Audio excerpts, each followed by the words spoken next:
15 dəqiqəyə çay dəm alana qədər bu cünə dadlı simitlər hazırladım. Cəmi 15 dəqiqə vaxtımız alacaq. Lazım olan ərzaqlar un. Unun hamısını dediyim kimi əlavə etməmişəm. Biraz saxlamışam. Unun üzərinə yumurtanın sarısını, ağını saxlayıram. Lazım olacaq, göstərəcəm. Yağı qabaqcadan kənarda çıxardım, saxlayın ki, temperaturunda yumşaq olsun. Duru yağ, sirkə, şəkər. Burada məndə qabartma tozu, bir də duz var. 2 xörək qaşığı da qatıq əlavə edirəm. 2. İndi bunu qəşəng qatışdırıram. Artıqları da sən ye. Malacaq. Hoppa. Xəmirim də hazır oldu. Baxın nə qəşəng xəmirdir. Belə yapışmır. Yumuşaq, qəşəng. Bunu bölürəm hissələrə.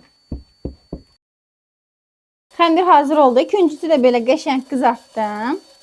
Yumurtanın ağını və küncüdü qoyuram kənara. Xəmirlərimi şəkilləndirirəm.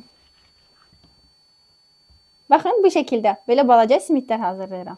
Simitlər bu şəkildə şəkilləndirdim. Qızım da sağ olsun. Ən gözəli budur.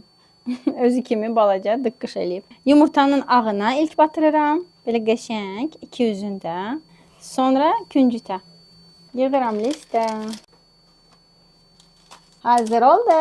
Baxın nə qəşəng balacadılar. Sobanı yandırmışam, isti olsun. 180 dərəcədə 20-25 dəqiqə hazır olacaq. Hazır oldu.